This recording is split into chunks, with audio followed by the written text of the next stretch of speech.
Велосипед Canyon Tokyo 2019 год. Откатал примерно 50 часов катания по городу, памп, ничего особенного. И уже появился стук подвески. Долго выяснял откуда. Стук идет отсюда. У нас здесь идут пластиковые втулки, капролон, не знаю, но это пластик какой-то.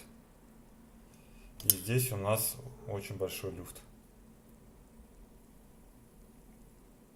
Ось это никак не затягивается ничем, просто вставляется, и здесь у нас происходит вращение относительно ТЭС.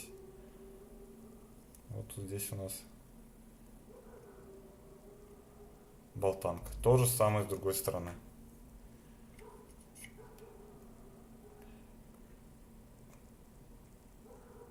Качество деталей очень отличное. Все в нулях. Все очень точно сделано. Но реализация это просто отвратительная. Как это можно было вообще сделать?